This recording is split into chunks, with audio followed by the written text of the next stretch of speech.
En este momento, pues en el punto que estamos en la relación, todos teníamos la idea de que íbamos a seguir. Luego ha pasado lo que ha pasado y pues, separamos nuestros caminos, pero en principio la idea, por eso yo dije que me hubiera gustado seguir, porque al final yo creo que la idea de todos en un principio era seguir. Si quieres más contenido como este, suscríbete. Aquí analizamos el tenis de una manera diferente. 22. Mientras tanto, Djokovic, posiblemente el mejor competidor que el tenis haya producido jamás, se paró frente a la red en la final del Abierto de Australia en febrero y se marchó diciendo que no podía encontrar un solo superlativo para describir lo que acababa de presenciar. Y luego está McEnroe, un hombre que vio ascender a Federer, Nadal y Djokovic, quien afirmó rotundamente que Alcaraz a esta edad es mejor que los tres juntos en ese momento. Roddick notó algo aún más inquietante, un cambio mental en Alcaraz que no debería ser posible todavía. Ese tipo de serenidad imperturbable que a la mayoría de los campeones les lleva una década desarrollar. En este momento, Carlos Alcaraz está haciendo algo que deja boquiabiertos a todos los legendarios tenistas. Ayer mismo, en Indian Wells, superó el porcentaje de victorias de Roger Federer, el hombre que dominó este deporte durante 2 décadas, y lo logró con tan solo 22 años. No son aficionados hablando, no son analistas rellenando tiempo en antena, son las leyendas de este deporte y están realmente impactados al tener que admitir que Alcaraz es sencillamente imparable contra Djokovic y más allá.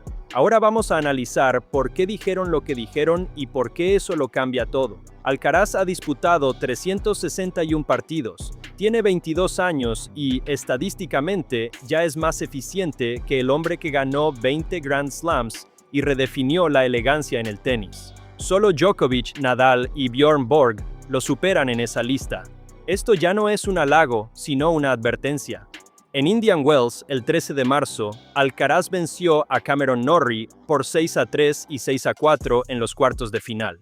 A simple vista parecía un resultado rutinario, pero detrás de ese triunfo se escondía un hito estadístico que nadie en la historia del tenis había alcanzado tan joven.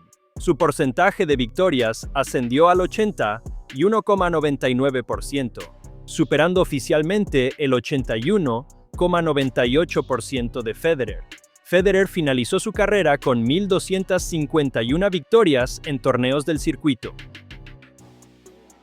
Lo que siguió fue un desmantelamiento táctico. Alcaraz había estado intentando igualar la potencia de Djokovic desde la línea de fondo en el primer set, golpeando fuerte, peleando de igual a igual, y claramente no estaba funcionando, así que cambió. Hizo un arco con su McEnroe, lo mencionó en directo inmediatamente y volvió a hablar del tema después del partido. Dijo que Alcaraz lo hizo varias veces a lo largo del torneo, con un promedio de 3 visitas al búnker de retransmisión por partido. Djokovic llegaba con un récord perfecto de 10-0 en las finales de Melbourne. El tipo de advertencia que hace que las reacciones de Federer, McEnroe, Roddick y el propio Djokovic parezcan menos elogios y más un ajuste de cuentas colectivo. Así que volvamos al lugar donde realmente comenzó este capítulo. El 1 de febrero, en el Rod Laver Arena, en la final del Abierto de Australia de 2026, ganó el primer set 6-2 en 33 minutos, 16 de 18 puntos con su saque. 4 errores no forzados. El Djokovic de siempre, ese tenis que hace que los rivales sientan que la cancha se les viene encima. Alcaraz perdió ese set y luego hizo algo que nunca antes había sido habitual en él. La serenidad que demostró fue sorprendente. En lugar de ponerse nervioso ante la presión de una final de Grand Slam que se le escapaba de las manos, se acercó a la cabina de comentaristas de ESPN donde estaba sentado John McEnroe e intercambió una broma, perdiendo un set contra el mejor jugador de grandes partidos de todos los tiempos, intercambiando bromas a pie de pista. Nunca perdió un solo partido, ni una sola vez en toda su carrera en esa cancha. Tenía 38 años y buscaba su 25º título de Grand Slam, que habría batido todos los récords en la historia del deporte. 2 noches antes había derrotado a Jannik Sinner, el bicampeón defensor, el hombre que había vencido a Djokovic 5 veces consecutivas en 5 sets. Llegó a esa final con gran impulso, con motivación y con la mejor versión de su juego que se había visto en años. Su comportamiento en sí mismo fue la señal. Un jugador completamente tranquilo ante la presión que lo rodeaba, que es precisamente lo que lo hizo tan peligroso una vez que comenzó el segundo set. Machine Translated by Google. Nada de eso existió en la final de 2026. El punto de Roddick era que, tras perder el primer set, Alcaraz no se replegó a lo seguro. Amplió sus opciones. Reconoció que lo que había funcionado en el primer set no estaba funcionando. Ajustó su enfoque táctico y ejecutó el ajuste bajo la máxima presión posible. Roddick lo planteó así. Alcaraz entendió que tenía más caminos hacia la victoria que Djokovic en esa etapa del partido, y jugó con la confianza de alguien que realmente lo creía. Es aquí donde el análisis de Roddick se vuelve esencial, porque identificó algo en esa final que el marcador por sí solo no refleja. Djokovic realizó golpes de fondo más altos, superó la red por un promedio de 35 pulgadas en comparación con las 23 del primer set, comenzó a usar la dejada como un arma en lugar de una variación, y empezó a abrir la cancha lateralmente en lugar de intentar atravesarla con golpes potentes. El número de errores no forzados de Djokovic pasó de 4 en el primer set a 46 en el punto final. Alcaraz ganó el segundo set 6-2, el tercero 6-3 y lo cerró 7-5 en el cuarto, a pesar de que Djokovic salvó 6 puntos de quiebre en un juego maratoniano que duró 12 minutos. Cuando terminó el partido, Djokovic se paró junto a la red y dijo, en su discurso de subcampeón, públicamente ante el mundo entero, que lo que Alcaraz estaba haciendo era histórico y legendario. Luego, en su rueda de prensa, añadió que no se le ocurrían otros superlativos para describirlo. Esto, viniendo de un hombre que ha pasado 2 décadas dominando a todos los que se han enfrentado a él.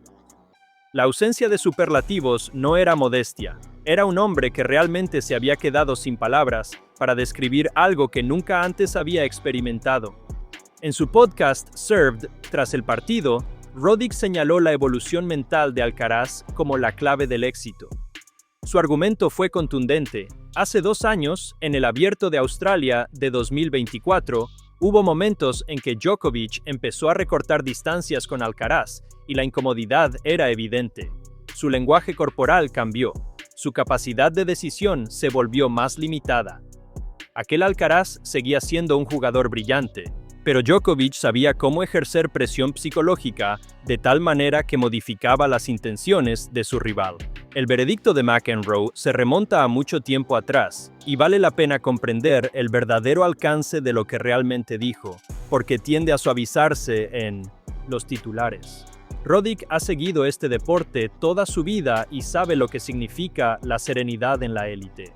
Lo que vio en febrero fue algo que, según admitió, no habría sido posible en ese mismo jugador ni siquiera 24 meses antes.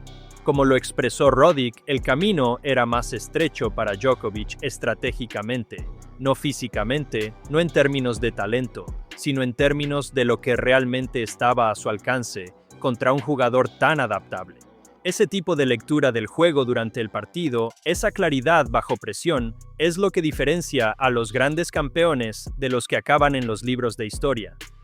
En la Copa Laver de 2025, celebrada en septiembre, McEnroe habló con Tennis Channel y expuso su marco de referencia. Rod Laver, Borg, Connors, Lendl, Sampras y, finalmente, los 3 grandes. Calificó a Federer, Nadal y Djokovic como los 3 mejores tenistas de todos los tiempos. Añadió que, de entre todos los jugadores que había visto a la edad de Alcaraz a lo largo de 50 años siguiendo este deporte, jamás había visto a nadie tan bueno y tan completo. Lo que específicamente cautiva a McEnroe es la completitud. La mayoría de los jugadores de élite a esta edad tienen una identidad definida, un juego basado en el saque, un juego desde el fondo de la pista, un juego defensivo. Sus fortalezas son claras y en el US Open de 2025 fue aún más allá. Declaró directamente a ESPN que Alcaraz, con 21 o 22 años, era el jugador más talentoso que jamás había visto a esa edad, situándolo por encima de Federer, Nadal y Djokovic en la misma etapa de sus carreras. Yo obviamente no es un momento agradable ni mucho menos, porque al final es una relación de mucho tiempo en la que hemos vivido un montón de situaciones y ya pasas a que haya mucho sentimiento, ¿no? Si bien expresó un profundo respeto por los tres grandes, su afirmación fue inequívoca. Un hombre que idolatraba a Rod Laver, que compitió contra los gigantes de la generación anterior, que luego vio a tres de los más grandes campeones de la historia del deporte dominar durante 2 décadas. Ese mismo hombre miró a un español de 22 años y dijo que nunca había visto nada igual. La conexión más profunda entre ellos, sin embargo, reside en el consejo que Federer le dio a Alcaraz, un consejo que ha influido discretamente en la forma en que el joven español afronta su carrera. Alcaraz lo reveló en el US Open de 2025. Federer le dijo que no pensara en tener 35 o 38 años, que no se proyectara hacia un futuro lejano, sino que se centrara únicamente en los próximos 5 años y luego reevaluara su situación. Alcaraz afirmó que esas palabras provenían de la mejor fuente posible y que realmente estaba intentando seguirlas. Para un jugador que fácilmente podría verse abrumado por el peso de su propio potencial, ese enfoque es parte de la razón por la que juega con tanta libertad. El consejo de un 20 veces campeón de Grand Slam, transmitido al jugador que ahora impulsa el deporte, y Alcaraz lo ha asimilado de una manera que se evidencia cada vez que pisa una cancha. El papel de Federer en todo esto es más discreto, pero realmente significativo. Aunque manejables, las debilidades son evidentes. Alcaraz, a sus 22 años, no muestra ninguna debilidad visible. Se mueve con la agilidad de un velocista, construye puntos como un ajedrecista, realiza aproximaciones a la red propias de otra época y consigue golpes ganadores desde posiciones donde la mayoría de los jugadores del circuito simplemente intentan sobrevivir al peloteo. McEnroe lleva desde 2024 argumentando que el efecto Alcaraz en la próxima generación ya se está produciendo. Los jugadores jóvenes que están surgiendo ahora no tienen más remedio que desarrollar un juego más completo porque el nivel de exigencia ha cambiado definitivamente. Llegó a Melbourne para la ceremonia inaugural del Abierto de Australia en enero, donde participó en un evento de exhibición, y cuando habló con los medios, su entusiasmo por el rumbo que había tomado el deporte era evidente. Describió la final del Abierto de Francia de 2025 entre Alcaraz y Sinner como uno de los mejores partidos que el tenis había ofrecido jamás. Ambos también jugaron al golf juntos durante la semana del torneo. Alcaraz comentó más tarde que el swing de Federer era tan hermoso como su tenis. Así están las cosas ahora mismo, el 14 de marzo de 2026. Alcaraz tiene un récord de 16-0 este año. Posee un Grand Slam de carrera a los 22 años. Ha superado el porcentaje de victorias de carrera de Federer y sigue siendo el único hombre en la historia en alcanzar 7 títulos de Grand Slam antes de cumplir 23 años. Los GOATs es ahora el referente, y los mejores jugadores que este deporte ha producido están abiertamente impresionados por la magnitud de lo que se está convirtiendo, lo cual, a sus 22 años y con la próxima década por delante, debería inquietar a todos los demás que aún intentan superarlo. McEnroe, Roddick, Federer y el propio Djokovic, figuras clave en la construcción de este deporte, han llegado a la misma conclusión desde perspectivas completamente diferentes y en momentos distintos. La claridad de su valoración colectiva, proveniente de personas que comprenden a la perfección el nivel exigido para ser considerado un grande en esta disciplina, es lo que hace que toda la conversación sea tan impactante. Si este análisis te ha dado una perspectiva que no habías considerado, suscríbete y activa las notificaciones, porque cada semana profundizamos más allá del marcador en las historias que realmente están transformando el tenis. Comparte tu opinión en los comentarios. ¿Hay un límite para lo que Alcaraz puede lograr? ¿O estamos presenciando el surgimiento de algo verdaderamente ilimitado? Goodbye.